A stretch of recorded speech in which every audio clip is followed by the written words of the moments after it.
अस्सलाम वालेकुम students, question number 10 करते हैं। 8 और 9 लास्ट वीडियो में हमने किया, फिर 10 देखते हैं क्या है। Find the length of third side of a building that faces 13.6 meters along one street and 13 meters along another street। अब इसको समझें बच्चों। ये कह रहे हैं ये एक बिल्डिंग है, ठीक है जी, और ये फेस कर रही है दो स्ट्रीट्स को, दो गलियों। तो एक गली तो देखिए ये आ रही, थोड़ा सा और से समझिएगा, तमाम जो इसमें सोल्यूशन जो है डायग्राम में छुपा हुआ है। तो ये स्ट्रीट ये आ रही, ठीक है, और दूसरी स्ट्रीट क्या है बच्चों, ये आ रही है, ठीक है, ये आगे जा रही है। समझ में आ गया। एक स्ट्रीट जो है वो 13.6 मीटर की है और दूसरी स्ट्रीट जो है वो कितने की है, वो 13 मीटर्स की है। अब क्या कह रहे हैं, the angle of intersection between the street is 72 degree. Angle of intersection का मतलब होता है कि दोनों स्ट्रीट किस पॉइंट पे मिल रही है। देखिए ये आगे जा रही और ये ऐसे जा रही है, तो ये इधर मिलेंगी, इधर इंटरसेक्ट होंगी, तो ये एंगल जो है कितना है बच्चों, 72। ठीक है, तो निकालना है क्या है हमें, find the length of the third side. तीसरी साइड निकालना है। तो तीसरी साइड का मतलब, if this is a building, ये स्ट्रीट है स्ट्रीट 1, ये स्ट्रीट है स्ट्रीट 2, तो तीसरा साइड क्या है, ये वाली साइड है। तो उसका मतलब ये वाली हमें साइड मालूम करनी है, या फिर यूं कह सकते हैं कि ये वाली गली की लेंथ मालूम करनी है स्ट्रीट की। ठीक है, आप समझे। ट्राइंगल है, ए वर्टेक्स, बी वर्टेक्स, सी वर्टेक्स। ठीक है, ए के सामने वाली साइड होती है स्मॉल ए, ठीक है, बी के सामने वाली साइड होती है स्मॉल बी, ये चीज आपको पता है, और सी के सामने वाली साइड होती है स्मॉल सी। ए वाला जो एंगल होता है वो होता है अल्फा, ठीक है, इसको मैं रब कर देता हूं जब तक। और बी वाला एंगल होता है बीटा, और सी वाला एंगल होता है बच्चों गैमा। ठीक है, अगर इस तरह से डायग्राम समझ में नहीं आ रही तो मैं आपके सामने शो कर रहा हूं, तो इसको देख लें डायग्राम को आप। ठीक है, हाँ जी, अब चलते हैं, गिवन लिखते हैं क्या क्या दिया हुआ है। गिवन क्या क्या है बच्चों, बी साइड दी हुई है, ए साइड दी हुई है। ठीक है, तो यहां लिख सकते हैं लेंथ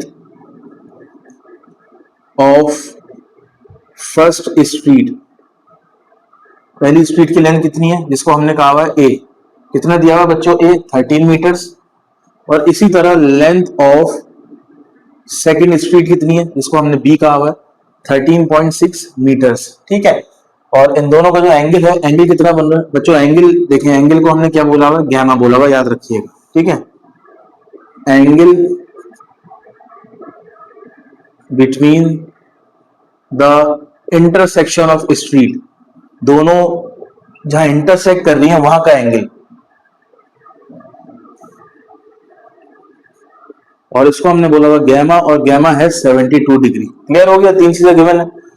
अब निकालना क्या है बच्चों, length of the third side. तो यहां लिखना है हमें length of the third side लिख लें या स्ट्रीट लिख लें, कुछ भी लिख लें, ठीक है, ये हमें मालूम करना है। और इस साइड को या इस स्ट्रीट को हमने बोला हुआ सी, तो बेसिकली हमें सी मालूम करना है। ठीक है बच्चों, आपने लॉ ऑफ कोसाइंस पढ़ा होगा, देखिए तीनों एक ही लॉ है, आगे पीछे हुआ हुआ। ठीक है, यहाँ पे सी की वैल्यू निकालने को कहा है, यहाँ पे ए की और यहाँ पे बी की, तो हमें जो निकालना है वो निकालना है सी। तो फॉर्मूला कौन सा यूज होगा, ये वाला। ठीक है, तो यहां लिखेंगे अप्लाई लॉ ऑफ कोसाइन।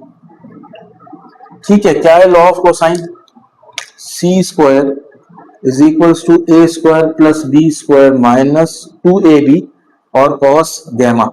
ठीक है, अगर यहाँ पे सी होता है तो यहाँ पे सी का एंगल होता है गैमा, ऐसे याद रखिए। ठीक है, अब वैल्यूज पुट करते हैं बच्चों, सी की जगह, अब सी तो निकालना है, तो C square as it is, A की जगह क्या आएगा बच्चों, ए की जगह आएगा 13.6 का स्क्वायर, बी की जगह आएगा 13 का square minus 2 as it is, A की जगह आएगा 13.6 और बी की जगह आएगा बच्चों, अच्छा ए को हमने 13 बोला हुआ तो उसको सही कर ले।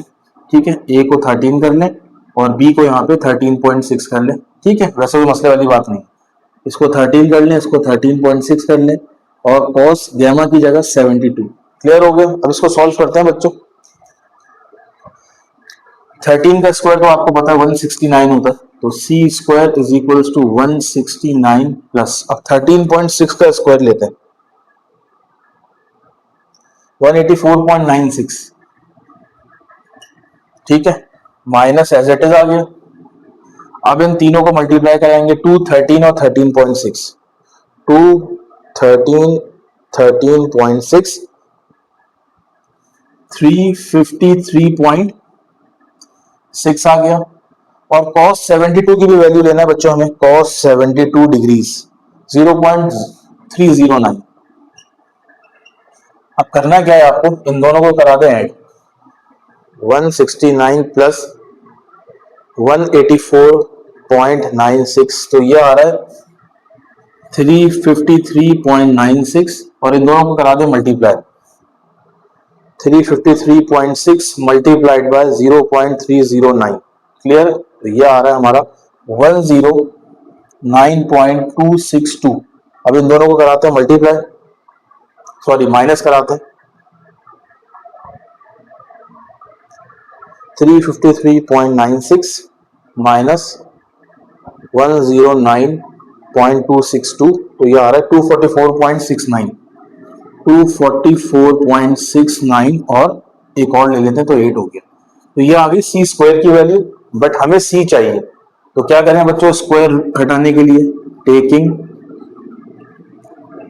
Square root on both sides, तो C square as it is 244.698 as it is, इनका स्क्वायर रूट ले लिया, इसका स्क्वायर रूट ले लिया, स्क्वायर से स्क्वायर रूट से स्क्वायर कैंसिल, तो सी अकेला रह गया, तो इसका स्क्वायर रूट ले लेते हैं बच्चों, स्क्वायर रूट ऑफ 244.698, तो ये आ रहा 15.642, 15.642 सेंटीमीटर्स, ठीक है, सॉरी मीटर्स।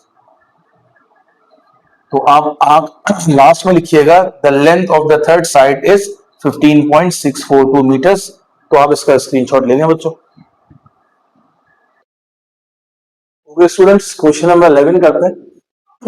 क्वेश्चन नंबर 11 क्या है, if one side of a triangle is y units long. अब देखें ये ट्राइंगल हमने कंसिडर किया, बाकी आपको बाकी ट्राइंगल्स के एलिमेंट्स तो पता है, ये a b c होता है, इसके सामने वाला c, ये चीजें आपको पता है, ठीक है। अब ये कह रहा है ट्राइंगल है जिसकी एक साइड जो है y यूनिट्स लॉन्ग है, तो ये वाली साइड एक हो गई, ये वाली साइड दूसरी हो गई, तो यहां पे मैं लिख देता हूँ y यूनिट्स, ठीक है। ये वाली साइड जो है y यूनिट लॉन्ग है, ठीक है, और इस साइड को हम a कहते हैं, आपको पता होगा, ठीक है। अच्छा, another side is 3 times as long. अब ये जो दूसरी साइड है ना, ये दूसरी साइड जो है ये 3 टाइम्स ज्यादा है किसके, पहली साइड के। तो पहली साइड कितनी थी बच्चों, पहली साइड थी y, तो दूसरी साइड जो है वो 3 टाइम्स है, 3 टाइम्स का मतलब दूसरी साइड कितनी होगी, 3y होगी। ऐसे ही अगर एक साइड y है तो दूसरी साइड क्या होगी, 3y यूनिट्स, और इसको हमने बोला है b, ठीक है। और the angle between them is 35 degree. अब ये वाली साइड और ये वाली साइड के दरमियान जो एंगल बन रहा है, जिसको हमने गैमा बोला हुआ है, वो दिया हुआ है कितना बच्चों, 35 डिग्री। वैसे ही सवाल है जो हमने लास्ट किया है, ठीक है। Find the measure of the other two angles. अब ये वाला एंगल तो गिवन है, तो हमें ये मालूम करना है बच्चों, ये मालूम करना है बच्चों, ठीक है, दो एंगल्स मालूम करने हैं, एंड द थर्ड साइड, ये वाली साइड मालूम करनी है, ठीक है। डायग्राम समझ गए, अब आगे चलते हैं। तो गिवन सबसे पहले क्या दिया हुआ बच्चों हमें, अब देखें, if one side of a triangle is y units, तो यहां लिखेंगे first side of a triangle, जिसको हमने क्या बोला हुआ बच्चों, a बोला। पहली साइड जो ट्राइंगल की कितनी है, y यूनिट्स, ठीक है, ये समझ में आ गया। अब सेकंड क्या लिखेंगे, सेकंड साइड या other side of a triangle is, दूसरी साइड को हमने b बोला हुआ है, वो कितनी है बच्चों, अभी आपको बताया था 3 टाइम्स है, 3 टाइम का मतलब 3y यूनिट्स, क्लियर हो गया। पहली साइड है a y यूनिट्स, दूसरी साइड है b जो कि पहली साइड के 3 गुना ज्यादा है, तो 3y हो गया। तो इनके दरमियान जो एंगल बन रहा है, एंगल बिटवीन 2 साइड्स, कितना एंगल बन रहा है, जिसको हमने गैमा बोला हुआ है, 35 डिग्री, क्लियर। अब निकालना क्या है बच्चों, find the measure of the angles, measure of the other 2 angles. 2 angle कौन से हैं, एक हमें अल्फा मालूम करना है बच्चों, ठीक है, और एक हमें क्या मालूम करना है, बीटा मालूम करना है। अल्फा भी निकालना है, बीटा भी निकालना है, और तीसरी साइड में निकालनी है। तीसरी साइड को हमने क्या बोला हुआ है, सी बोला हुआ है, ठीक है। ये तीनों चीजें मालूम करनी है, ठीक है। आप ऐसे लिख लीजिएगा, वर्टिकल में मैंने ऐसे लिख दिया, ये चीज समझ में आ गई बच्चों? आगे चले। अब देखें, ए साइड गिवन है, बी साइड गिवन है और गैमा एंगल गिवन है। तो अभी कोसाइन लॉ हमने पढ़ा था, वो क्या था बच्चों? तीन थे लॉज। एक पहला पढ़ता है, c square is equal to A square plus B square minus 2ab cos gamma. अब चूंकि गैमा वाला फॉर्मूला क्यों यूज किया? क्योंकि यहाँ एंगल गैमा था, गैमा हमें दिया हुआ था, इसलिए फिलहाल ये फॉर्मूला यूज हो रहा है। तो यहाँ लिखेंगे by using law of cosine. ठीक है, कोसाइन लॉ को यूज करते हुए हमने सॉल्व करना है। फॉर्मूला लिखते हैं सबसे पहले, c square is equal to A square plus B square minus 2ab और कॉस गैमा। वैल्यूज पुट करते हैं। सी निकालना है तो सी को तो छोड़ दें as it is, C square को। ए क्या है बच्चे? ए वाई है, वाई का स्क्वायर है। और बी क्या है? बी हमने लिया हुआ है 3y। 3y का भी क्या ले लेंगे? स्क्वायर ले लेंगे। 2 as it is, A Y और बी क्या है? 3y और कॉस एज इट इज, और गैमा की जगह आएगा 35 डिग्री। Got it? आगे चलते हैं। C square as it is, y square as it is, 3y का स्क्वायर होता है बच्चों 9y स्क्वायर माइनस 2y का 2y और 2y को 3y से करें, 2 3 का 6 और ये हो जाएगा y स्क्वायर। और अब हम लेंगे cos 35 की वैल्यू। cos 35 बराबर होता है 0.819। ठीक है, 0.819। क्लियर हो गया? अच्छा जी, अब क्या करें? अब ये c square as it is, y square और 9y स्क्वायर कितना होता है? ये दोनों ऐड हो सकते हैं क्योंकि दोनों के साथ y स्क्वायर लगा हुआ है। इसके साथ 9 है, इसके साथ 1 है, 9 और 1 10y स्क्वायर माइनस। अब देखिए इन दोनों को मल्टीप्लाई कराते हैं। 6 को मल्टीप्लाई कराते हैं 0.819 से तो हमें मिलेगा 4.914। 4.914 y स्क्वायर भी लगा हुआ है। ठीक है, अब ये भी y स्क्वायर है, ये भी y स्क्वायर है, आराम से दोनों सब्ट्रैक्ट हो सकते हैं। तो बच्चों सब्ट्रैक्ट करते हैं इसको, ये आ रहा है 5.086। तो मैं यहां लिख देता हूँ सी स्क्वायर इज इक्वल टू 5.086। अब हमें चाहिए सी की वैल्यू, तो दोनों तरफ बच्चों क्या ले लें? स्क्वायर रूट ले लेंगे। ये हमने स्क्वायर रूट ले लिया, कैंसिल होगा, सी बचा, तो अब इसका स्क्वायर रूट ले लेंगे। स्क्वायर रूट ऑफ 5.086 2.255, 2.25 लिखते हैं, 55 लिख दें। और यूनिट क्या आएगा? इस साइड का यूनिट क्या था? यूनिट्स। इस साइड का भी यूनिट्स था और इस साइड का भी क्या होगा? यूनिट्स, क्योंकि हमें ना तो सेंटीमीटर में दिया है ना मीटर में दिया है, सिर्फ यूनिट्स। ठीक है बच्चों, ये हो गया यहां तक। ये तो हमने सी की वैल्यू निकाल ली। अब हमें क्या मालूम करना है? अल्फा और बीटा, दो एंगल्स मालूम करने। ठीक है, अल्फा भी मालूम करना है, बीटा भी मालूम करना है। अगर आपने कोसाइन लॉ पढ़ा हो अल्फा वाला, ठीक है, इसको मैं रखता हूँ कैलकुलेटर को। कोसाइन लॉ पढ़ा हो अगर अल्फा वाला, तो वो फॉर्मूला होता है बच्चों a square is equals to b square plus c square और माइनस 2bc कॉस अल्फा। ठीक है, ये फॉर्मूला होता है। क्लियर हो गया? अच्छा जी, अब इसको अगर मैं ड्राइव करूं ना, और मैं अल्फा के लिए इसको ड्राइव करूं, तो पता है क्या बनेगा? देखिएगा, a square as it is, B square और सी स्क्वायर दोनों प्लस हो रहे हैं, लेफ्ट पे आके क्या हो जाएंगे? माइनस हो जाएंगे। तो ये हो जाएगा माइनस बी स्क्वायर और माइनस सी स्क्वायर। ठीक है, और इज इक्वल्स टू, यहां क्या है बच्चों? यहां पे है माइनस और 2bc कॉस अल्फा। ये हो गया क्लियर? अब देखें हमें क्या चाहिए? हमें bc को और 2bc को नीचे लाना। ठीक है, तो ये हो जाएगा a square minus b square minus c square और नीचे आ गया 2bc। अब यहां रह गया माइनस कॉस अल्फा। क्लियर हो गया? वैसे तो डायरेक्ट फॉर्मूला आपकी बुक में लिखा हुआ है, सिर्फ बता रहा हूं आपको। अब चूंकि ये माइनस हमें खत्म करना है बच्चों, तो माइनस खत्म करने के लिए यहां भी माइनस से मल्टीप्लाई कराना पड़ेगा आपको इस पूरी इक्वेशन को, ये जो पूरा टर्म लिखी हुई है, और यहाँ पे भी माइनस से मल्टीप्लाई कराना पड़ेगा। क्लियर? तो माइनस माइनस तो प्लस हो जाएंगे, तो ये तो प्लस हो गया क्योंकि हमें प्लस का कॉस चाहिए था। अब देखिए जहां यहाँ पे जब माइनस से मल्टीप्लाई होगा ना, तो ए के साथ क्या है? प्लस है, तो ए के साथ क्या आ जाएगा बच्चों? ए के साथ माइनस आ जाएगा, बी के साथ प्लस आ जाएगा और सी के साथ भी क्या आ जाएगा? प्लस आ जाएगा। तो इस तरह से ये क्या होगा? फॉर्मूला बनेगा। क्या निकालने का? कॉस अल्फा निकालने का। तो दोबारा लिखेंगे by using law of cosine. ठीक है, क्या है बच्चों? हमने क्या फॉर्मूला बनाया है? Cos alpha is equals to देखिए इसको सही से करके लिखेंगे तो ये ऐसे बनेगा B square plus c square minus ए स्क्वायर अपॉन 2bc। क्लियर हो गया? ये फॉर्मूला डायरेक्ट बुक में लिखा हुआ है, वहां से डायरेक्ट देखिएगा, ये मैं सिर्फ डेरिवेशन ऐसे ही बता रहा था कैसे आया। cos alpha as it is, B square की जगह क्या आएगा, देखिए बी की वैल्यू थी 3y, तो 3y का स्क्वायर ले लेंगे। सी क्या है, सी अभी हमने निकाला है 2.255 माइनस ए क्या है, ए जो है सिंपल y है, डिवाइडेड बाय 2bc। बी क्या है बच्चों, बी है 3y और सी क्या है 2bc। bc क्या है भाई, सी अभी हमने निकाला, हाँ ये रसी 2.255। ठीक है, ये आ गया। अब इसको सॉल्व करते हैं बच्चों। ठीक है, 3y का स्क्वायर क्या हो गया 9y स्क्वायर। अब इसका स्क्वायर लेते हैं 2.255, 2.255 का जब स्क्वायर लेंगे 5.085 प्लस 5.085 माइनस वाई स्क्वायर हो गया। क्लियर हो गया बच्चों? अच्छा जी, अब नीचे आ जाए, इन तीनों को मल्टीप्लाई करें, 2 3 6 और 6 को हम 2.255 से करेंगे। 6 को 2.255 से करेंगे तो 13.53 वाई। क्लियर हो गया? अच्छा जी, अब मेरे पास जगह नहीं है बच्चों, तो स्क्रीनशॉट ले लें फिलहाल अभी। अच्छा जी, 9y स्क्वायर और 1y स्क्वायर दोनों को माइनस करें तो ये बचेगा 8y स्क्वायर और प्लस 5.085। ठीक है, डिवाइडेड में क्या आएगा 13.53y।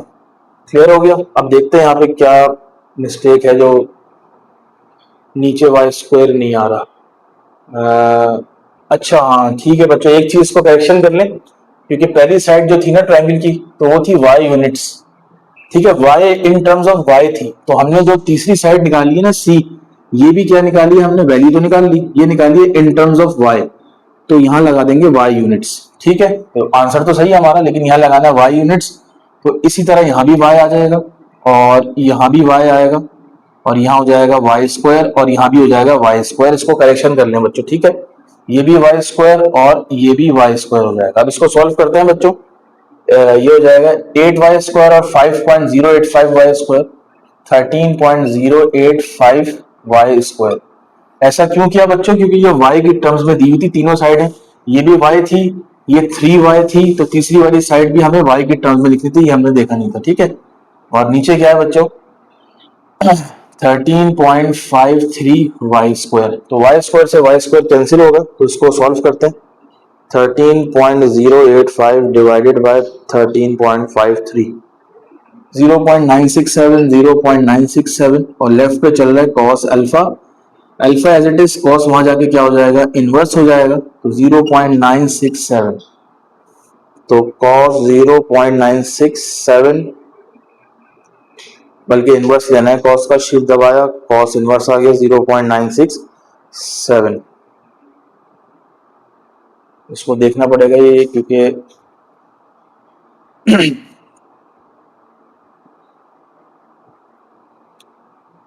9y स्क्वायर और 14 14 13, ठीक है ये भी सही है, 2 3 6 6 ये भी सही है। इसको दोबारा कर लेते, 2 मल्टीप्लाई बाय 3 मल्टीप्लाई बाय 2.255, 13.53 बिल्कुल सही आ रहा है। तो हमारा आंसर देखते हैं क्यों नहीं सही आ रहा बच्चों। ये 8y स्क्वायर हो गया, 8 और 5 13 होता है, तो 13.085y स्क्वायर हो गया, नीचे ये आ गया। ठीक है, तो 0.967, तो कॉस इनवर्स अगर हम लें 0.967 का, तो ये आ रहा है बच्चों 14.760। क्या आ रहा है 14.760, तो अल्फा जो आ गया वो आ गया 14.760 और इसको राउंड ऑफ करें तो 15 बनेगा। क्लियर हो गया? तो ये आ गया हमारा डिग्री में, तो इसको हम मजीद चेक करेंगे अभी। ठीक है, अच्छा जी, अब क्या करें, इसको रब करते हैं बच्चों। अच्छा, अब निकालना है तीसरा एंगल। अल्फा पता चल गया, गैमा पता चल गया, बीटा निकालना है। जब दो एंगल्स पता हो, तीसरा मालूम करना हो, तो यहां लिखेंगे एज वी नो दैट कि तीनों एंगल्स के जो सम होते हैं ना वो 180 डिग्री के बराबर होते हैं। तीनों एंगल्स के सम जो है बच्चों 180 डिग्री के बराबर होते हैं, ये आपने पढ़ा होगा। तो अल्फा की प्लेस पे क्या आएगा, अल्फा अभी हमने निकाला है 14.760, बीटा मालूम करना है, क्लियर हो गया, ऐसा ही है। और गैमा हमें दिया हुआ था 35 डिग्री और 180 एज इट इज। 35 और 14.760 को प्लस करें तो ये आएगा बच्चों 35 और 14 हो गया 49.760 plus beta is equals to 180। ये वहां जाएगा तो ये हो जाएगा beta is equals to 180 minus 49.760। इसको सॉल्व करते हैं बच्चों। 180 माइनस 180 डिग्री माइनस 49.760 130.24 क्या आ रहा है बच्चों, बीटा की वैल्यू आ गई 130.24 डिग्री। क्लियर हो गया, तो हमारे आंसर बिल्कुल ठीक है। इसको राउंड ऑफ करना चाहे तो 15 बनेगा, ठीक है, और ये आ जाएगा फिर 130, तो ये भी आंसर सही है हमारा। तो हमने एक साइड मालूम कर ली, तीसरी साइड हमने मालूम की सबसे पहले, ठीक है, और उसके बाद जो हमने दो एंगल्स भी पता किए थे। आप इसका स्क्रीनशॉट ले सकते हैं।